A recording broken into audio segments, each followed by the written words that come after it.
Curtis, what's good, man? You and your feelings about Daphne? Is she with gang them? Or is it that you sucking little Rod dick? However it go, I want you to fade, nigga. Fuck all that. Since it's entertainment, let me beat the shit out of you on TV or something. Don't duck that. I'm calling you out. What you want to do, Curtis? Curtis! The latest celebrity drama has 50 Cent throwing major shade at reality TV star Stevie J, accusing him of being Diddy's boy toy. Known for stirring up beefs, 50 Cent isn't holding back, calling out Stevie for allegedly being too close to the hip-hop mogul. The shade is thick, and the gossip has the streets buzzing. This messy feud has become the talk of the town, so grab your popcorn.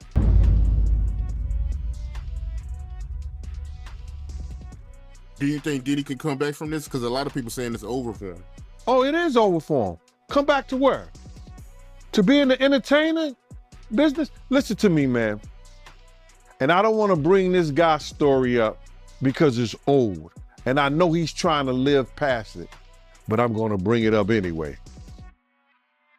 Ray Rice, his wife, spit in his face. And he did what he did on that elevator. He ain't played one football game after that. Nowhere that I know of. He may have went overseas and played or something like that. I don't know that to be true. But he didn't play in the NFL, a hell of a running back. He ain't played not one down in the NFL after that. No endorsements. Nobody's going to have anything to do with old boy. And when they come out with this other stuff, he going to come back to work. I wouldn't be surprised if he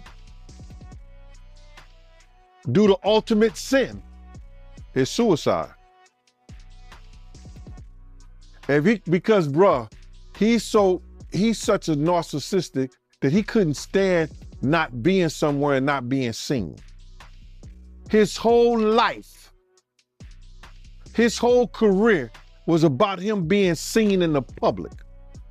It was about him, taking everybody else's dreams and making them his. And now, him nor his kids would profit from anything from Bad Boy or Sean Puffy Combs again. His kids is gonna suffer behind this. Wow, man, that's crazy to hear, man. And you knowing Diddy, you think it's a good chance he might take his life? He was talking about taking his life at the City College thing. Yo, D. Ferg, ASAP Ferg's father, say, yo, man, we gotta watch him, man. This nigga talking about killing himself. I say, so let him. If you're that weak, I said, let him. And he said, Eugene, why you say that? I said, man, listen to me, man. He ain't no good to nobody if he talking about hurting himself. His life don't belong to him. His life belong to God. What he should be trying to do right now is work his way towards God now, for real, and not that devil he been worshiping. That those people got him believing, you understand, that's the true God. Because everything from what I know, since I've been around him, everything that's gone forward has been that of the devil.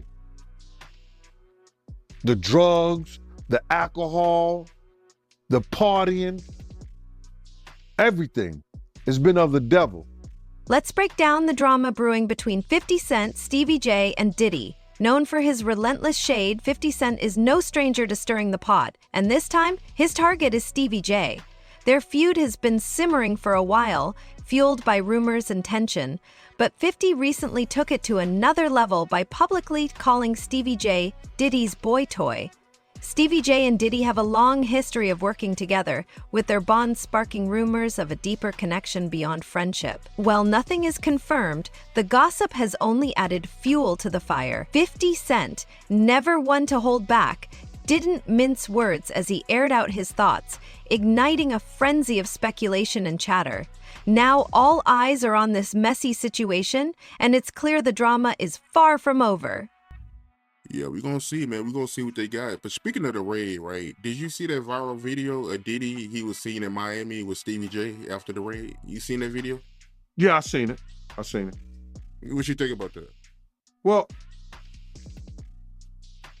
I go way back when Stevie J first came to Bad Boy after they left Uptown Records and everything like that.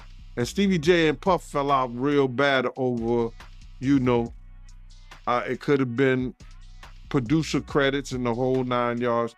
But Stevie J didn't F with him until Love and Hip Hop. When Stevie J went to Love and Hip Hop and he became famous from that, Puff called him over there and they had a meeting. And I guess they rekindled their friendship. Because I used to bodyguard Stevie J. And, go to different clubs. I got pictures and everything. Stevie J didn't mess with Puff, until after that Love and Hip Hop thing went down, So now they back cool. What got me about the stuff like that them being back cool, that Stevie J went on TMZ and was speaking up on behalf of Diddy. Now, if anybody I want speaking up behalf of me, or I had anybody speaking up on my behalf, it wouldn't be Stevie J. You understand? I don't think that an individual of his caliber is capable or can be trusted in a way that I would like for him based on his actions on television and who he is as a person, what he has been shown as an individual, is a type of individual that I would have speaking on my behalf. Come on, we know he's a drug abuser. We know that he's been seen putting his hands on women in the wrong way. And I don't know, that shit is crumbling, man. You know what I'm saying? But you can always say this, man. And the infamous words of one of the world's greatest comedians, Richard Pryor, cocaine is a hell of a drug. Why you say that cocaine is a hell of a drug? Because Lil Rob said that they be doing the liquid cocaine in the bottles, in the Ciroc bottles. We know Stevie J been in countless rehabs back and forth. We know, we've heard of Puff being in rehabs secretly. Here's the latest tea. 50 Cent didn't just throw shade at Stevie J, he straight up called him out. On Instagram, 50 blasted Stevie for being too close to Diddy, dubbing him Diddy's boy toy, and putting their relationship on blast for everyone to see. Steve J didn't take it lying down. He fired back on social media, claiming 50 was just trying to stir up drama, but it was clear he was feeling some type of way. Diddy, on the other hand, has kept quiet, letting the drama unfold without jumping in, at least for now. This beef is far from over and the streets are buzzing. Stay tuned. Things are about to get even juicier. Abs too. So, my man, when you get on those type of psychotropical, I think it's psychotropical drugs, man, and you start believing your own bullshit, and them two individuals together, man. You know they got to be crazy. Something got to be wrong with when he sit up there and he said that he want to challenge 50. And I don't know much about that clout shit. Him challenging 50 to a fight, and we seen how 50 Cent, we seen how Stevie J fight on Love and Hip Hop and all that other bullshit. Him Scrappy, him this other cat. My man, there's no way. There's no way. He don't want it with 50, bro. if that ain't cocaine, the Pope ain't Catholic. So you feel like 50 Cent would give Stevie J that work? It wouldn't even be a job. 50 Cent will whoop niggas like Stevie J on the way to a real fight. You seen 50 fight before? I ain't never seen 50 fight. I seen some tapes of him get down on that end, but I never seen him fight in person. But I know the demeanor of a man. I was with 50 Cent on a couple of occasions, and one occasion, it was just me and 50 and about probably 6 other dudes that didn't want to get out the car because he was ready to get down. And you could see it in him. You could see he got it in him like that. I'm looking at him. I wrote this shit about this shit in my book. 50 ain't back, he don't back down, bro. And you could see when you know a dude is about it, and got it in him, you could see it in his eyes. You could see it in the way he carry himself. You see how he threw his own man in the bushes, Tony Ayo. They got tapes on 50 getting down boxing. I've seen takes on him. You know what I'm saying? I've never seen him in person, as far as fighting. I've been with him in person, but he got it in him, bro. But yeah, that caught me by surprise because I always knew that Stevie J, he did production for Bad Boy, but I never knew him and Diddy was that close until, as of late, since the raid. So. Yo, they was close. Bro, Stevie J and Puff was like pots and pans back in the day. I don't know what happened between them, but something happened on the producing credit side that Stevie J stopped effing with him. And, Stevie wasn't dealing with him at all. He was just doing more stuff for Jodeci than he was Bad Boy. In his post, 50 Cent went all in, calling out Steve J as Diddy's boy toy, and even claiming that Steve was getting played by the hip-hop mogul. But the insults didn't stop there. 50 also took jabs at Steve's fashion, mocking him for dressing like a clown and telling him to find his own style. The tone was brutal, with 50's sarcasm and mockery making it clear he had no respect for Steve and wasn't afraid to let the world know. Well, it came out, because Cassie sued him. He settled 24 hours. Whoa! But now I heard she's cooperating with the feds. She's a civilian. What do you expect? Right. Well, what's interesting, I actually looked this up, because I'm sure when they settled the lawsuit, she signed an NDA, saying she's not going to write a book, she's not going to do a documentary, whatever else, the feds right? come, that's probably all out the window. Well, yeah, here's the thing. An NDA is a private agreement. Yeah, a but criminal case supersedes that. Yeah. So she could be compelled to take the stand, and she could basically throw that NDA out the window on the stand. Of course, and she's a civilian, and it is what it is. And yo, let me tell you something. God got his ways of humbling people. Yeah. You could be right here, and the next day they all laughing at you. We're public property. Mm-hmm. That's what I learned. When I seen Fitz down there, we public property. You can say whatever you want to say. So it's public property. You walking on the eggshells, my nigga. Whoever you are. And if you a black billionaire, come on. It's over. It's over. It's looking bad out here for As Diddy. for niggas taking up for 50, 50 been not fucking with Diddy for his reasons. Like, niggas be saying little funny shit behind the scenes, and, G-Unit spies is everywhere. G-Unit spy, that's when. G-Unit spies is everywhere, bro. Okay, because I remember one of the funniest Drink Champs ever was when 50 was on there, and he said that he met up with Diddy, and Diddy offered to take him shopping. Yeah, you can't tell a nigga from New That's York. crazy. No, you can't tell That's a crazy. nigga from New York no shit like that. Yeah. Let's be real. He's like, what? He's like, I'm a bad bitch or something? I gonna let me take me shopping? You gotta understand, Fifth been like that since the beginning of time. When he used to come to the block, he was the nigga like, oh shit, boo-boo coming. Yeah. Like, oh man, this nigga, some shit is about to start. That's who he is. And as for niggas saying they want fades and all that, like, I don't know what niggas think. We've been talking about Stevie J. No, Stevie J but like wants to Stevie fight J, 15. I don't like to talk about these dudes, cause like Benzino and them, I don't look at it as real street shit. Yeah. Like when you beef, like I said, with Entertainment, with man. like It's all a entertainment, man. with like a henchman or a fucking a world or any of these type Fat of Joe. niggas, Yeah, or Fat Joe, you know, he's street. Yeah.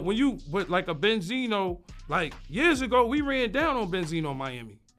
We ran down on him like, yo, don't put us in the Source magazine. Because he was so obsessed with Eminem's success, and G-Unit was the shit at the time, and niggas was just, it always been a hate thing because we signed with Eminem. Why? It's the nigga that put me on. I don't give a fuck what color he is. That's just me. You understand what I'm saying? And like I said, nobody owed me nothing. I'm just the type of nigga that just be like, yo, you know what? I appreciate what niggas did. Niggas got me out the hood. Niggas got houses. We went to 103 places. We went on tour for 103 dates. The third, 50 has the 6 months, nigga. Third biggest grossing tour in the world. Hip hop. The internet went wild when 50 Cent made those bold claims. Fans were shocked and the media couldn't get enough of the drama. Twitter exploded with reactions, some backing 50, while others came to Steve J's defense. The big question on everyone's mind, how would Steve J and Diddy respond to being publicly dragged? Would they clap back at 50 Cent or take the high road and ignore it? All eyes were on them, waiting to see their next move. I actually looked this up. I have this in my notes. It's about to be the second. All the numbers ain't even in yet. I think it's the second most gross. No, right. I actually looked at the numbers.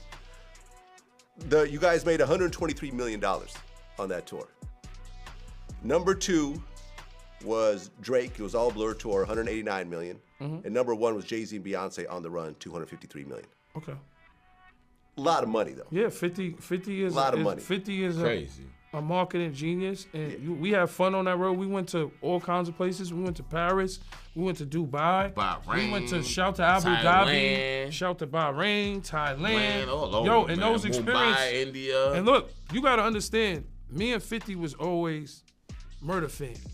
You know what I'm saying? So Murder is like, when we on the road, it be me, Murder, and our man Light. Shout out to Light. Light, they call us the Three Amigos. So like, a lot of shit happens on tour. Like as for production, you know, they gotta wake up 5 in the morning, build a stage. Like people be, it's long doing these tours and you ain't seen your kid, you ain't seen your wife. You know what I'm saying? So a lot of shit happens on tour behind the scenes and it's understanding because while we're laying in our Armani hotel beds, somebody's building the stage. So we the type that when we around, it's the Three Amigos. We go, we find our bud in whatever country we at, London, Paris, you know, wherever we at, except for like Abu Dhabi and all that. Yeah. You know what I'm saying? We go wherever we at, we find our bud, we got our dressing room, we chill in the cut. Look, cause 50 tells us, yo, I only need you. Look, we could be back in the hood or we could be having jobs. All I need is 2 hours of your time and we make 6 figures. That's a fact. 2 hours of your time. Speculation was rife about the future of Steve J and Diddy's friendship after 50 Cent's scathing remarks. Some believed this could mark the end of their bond, while others saw it as just a bump in their road.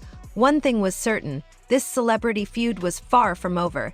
The buzz was intense, the tea was piping hot, and the fallout was only beginning. The big question remained. Would Steve J and Diddy address the situation directly, or let their actions speak louder than words? Either way, it's clear this drama is just getting started. And he's been leading not only himself, our people, into some kind of damnation through his actions. Yeah, I'm just in disbelief, man. I mean, to see his downfall. I mean, he's been on a long run, man. So, you know, to see this is crazy, man. I mean, how long has he been famous? Nah, so you gotta realize, he didn't get his fame until after he made that, you know, remember, you gotta remember this, Mighty. I said he made the atmosphere for Pac to die. He made the atmosphere for Big to die. He created the atmosphere, you understand, for Suge Knight to go to jail, because that's what came out of his mouth. So that didn't happen. His fame he didn't really come famous until after the death of Tupac and the Notorious Big, brother. So that's like 97. He went on that whole Bad Boy tour with the #1 song in the world, Missing You, where he stole the theme from Sting and the music from Source Money. the lyrics from Sauce Money. Didn't even want to pay that man his money. Waited all those years to pay that man his money. He was stealing people's dreams, man. He's the cause of a lot of people's death, and people ain't gonna see it the way I see it. But when you steal somebody's dreams, Black Rob probably could have changed his life. Probably could have changed the way he thought. Probably could have changed the way he was doing business if he wouldn't have stole G-Dep from him. If he would have treated Craig Mack in the correct way and not try to steal his music, use him in the way that he used Craig Mack to catapult the Notorious Big, Craig Mack's life could have been changed. If he would have never set up the atmosphere and had Big out there in California and bringing Big to that party, the Notorious Big life may still be here. If he wasn't trying to put the Bloods against the Crips, well, they was already against each other anyway, but use the Crips, maybe Tupac wouldn't have never had that altercation. But if ands, and buts were candies and nuts, like I always say, Christmas would be every day. And I understand that. But he set up the atmosphere for a lot of people. Wolf set up the atmosphere between him and BMF. Come on, man.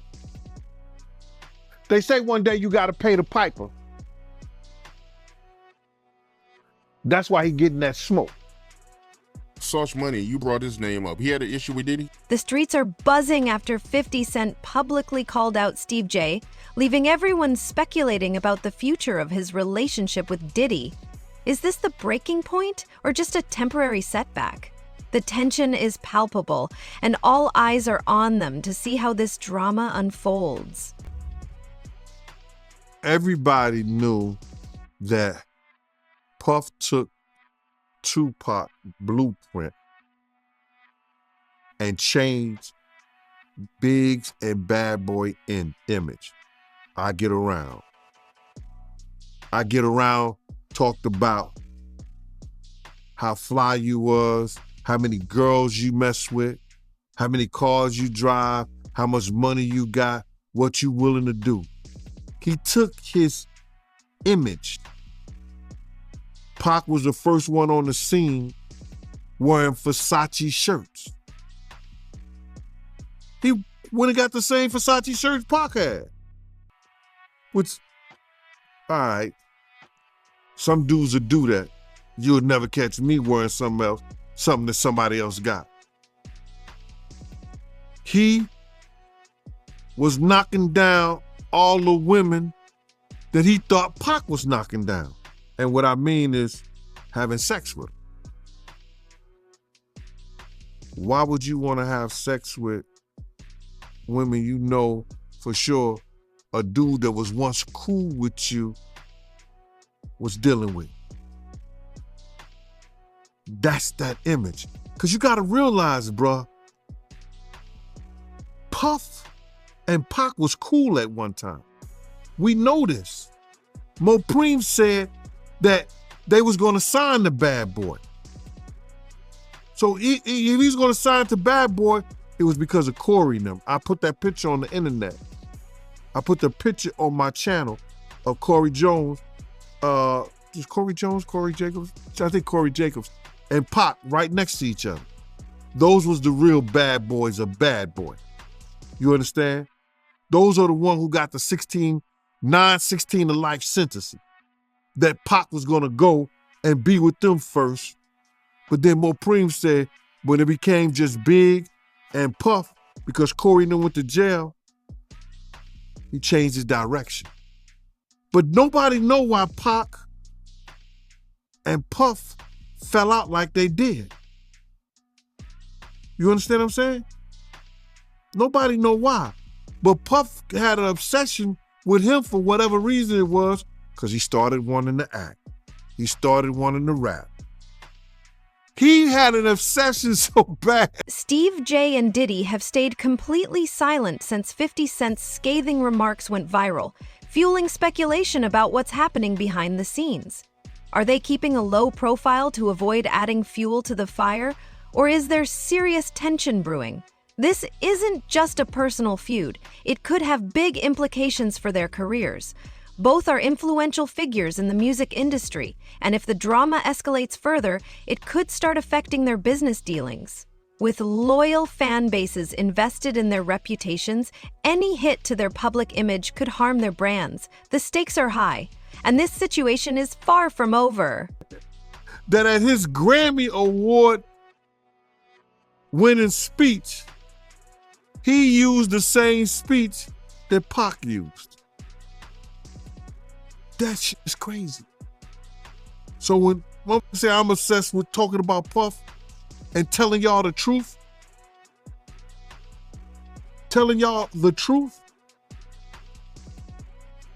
who's obsessed with who?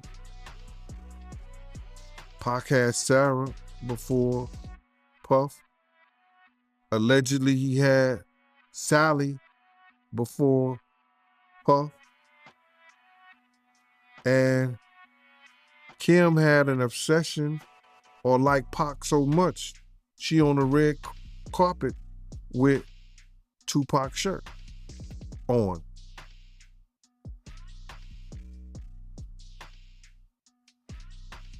Who's obsessed with who? So you believe Diddy, he only got with Sarah Chapman because Pac, he had her at one point. And it was a bet in the office. Sarah was messing with an NBA basketball player.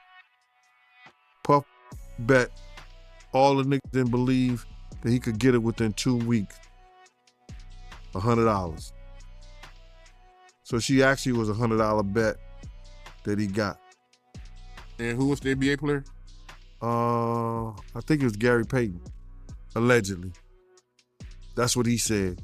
Somebody said, she messed with Gary Payton? I bet you I get it. I bet you I have it within 2 weeks. Me and him and Sarah went to this party in Chicago that he was hosting with the Streets Entertainment.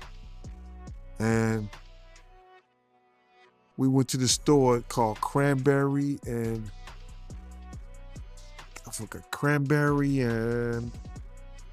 it's one of those stores like you get fragrance and you get candles, colognes and stuff like that. It's called Cranberry and something. And from that point on, yeah. But you gotta realize, Misa and Kim was friends. Misa and Kim was friends. He started dealing with Kim over Misa. Kim and Sarah was friends. I mean, hand to hand, pots and pans. They was close. They all used to, Sarah, Kim, and this other girl, I think she was from Atlanta. What's her name?